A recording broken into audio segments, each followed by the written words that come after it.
The problem is we don't need their product. You know, we don't need cars made in Canada. We don't need cars made in Mexico. We want to make them here. Today, we're announcing a series of strategic investments that will shape the future of mobility and advance manufacturing in Canada as part of a coordinated plan to build a stronger, more competitive, more independent. Canada will set a new, more ambitious, sovereign path to reduce automobile emissions. Breaking tonight, something quietly snapped between the United States and Canada, and most Americans still don't realize what was lost. This wasn't a dramatic announcement. There was no emergency press conference, no flags, no speeches, just a slow, almost invisible shift that has now become permanent.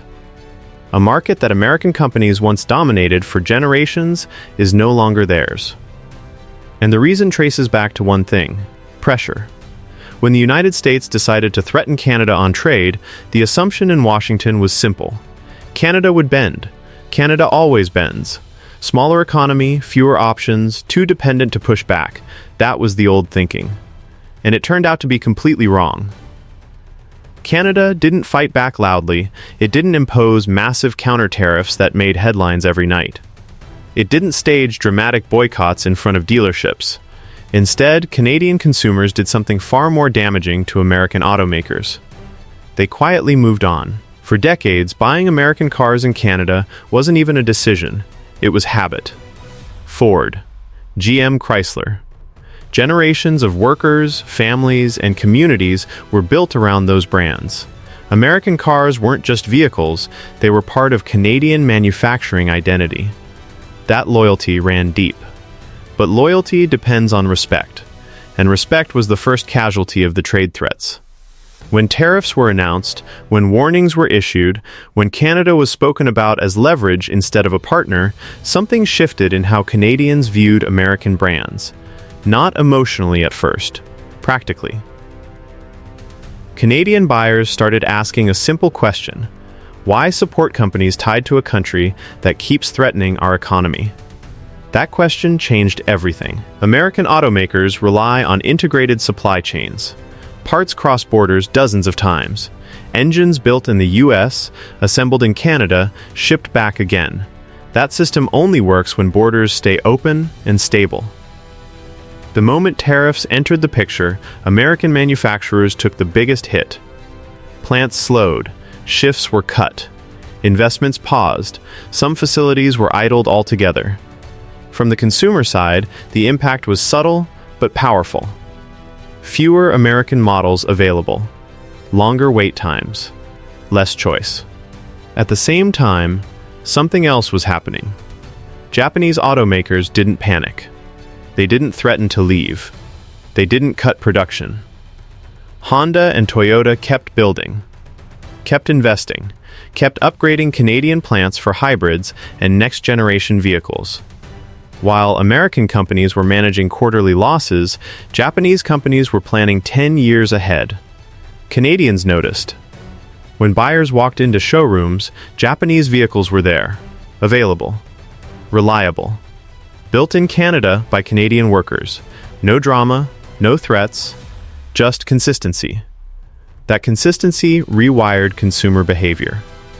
This wasn't a boycott driven by anger, it was a replacement driven by trust. Over less than a decade, American automakers went from controlling the majority of Canadian production to holding less than a quarter. That collapse didn't come from competition alone, it came from withdrawal, from hesitation. From treating Canada like an optional outpost instead of a core market. Trade pressure accelerated that decline. Every new threat from Washington made Canadian buyers more cautious. Every tariff announcement reinforced the idea that American brands carried political risk. Buying a car suddenly felt like making a bet on stability, and American companies looked unstable.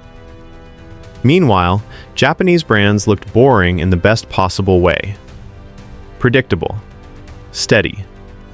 Apolitical. That's how markets are lost, not with explosions, but with silence. And now, there's a new layer making this loss permanent. Electric vehicles. American automakers bet big, then stumbled. EVs arrived late, expensive, and in limited supply. Japanese companies leaned into hybrids, affordable, efficient, familiar. For Canadian buyers worried about charging infrastructure in cold weather, hybrids made sense. Again, the choice wasn't ideological, it was practical. Then comes the next wave, China. Low-cost electric vehicles are approaching global markets fast. Canada is weighing how to handle them. Prices that American manufacturers can't touch. Technology that rivals Tesla at half the cost. If even a fraction of that market opens, the remaining space for American brands shrinks even further. This is why the damage is irreversible. Markets don't rewind. Once habits change, they rarely return. A Canadian family that switches from an American brand to a Japanese one and has a good experience doesn't go back later out of nostalgia. They stay. Detroit didn't lose Canada in a single policy decision. It lost Canada through neglect, pressure, and short-term thinking, all amplified by trade threats that were supposed to strengthen American industry. Instead, those threats exposed a weakness. They revealed how dependent American automakers were on a friendly, stable Canada and how easily that relationship could be broken. The irony is brutal. Tariffs meant to protect American manufacturing ended up accelerating its retreat from one of its most important foreign markets. Pressure, meant to force loyalty, pushed consumers away. And silence, Canada's quiet adjustment, proved far more powerful than confrontation. There is no announcement coming that says America has lost the Canadian car market. No politician will say it out loud. But the numbers already have. Factories that once hummed are quiet. Showrooms tell a different story, and Canadian buyers have moved on, not out of anger, but out of adaptation. This isn't about Canada winning or the US losing in a symbolic sense. It's about how modern markets react to instability. Consumers don't wait. They adjust.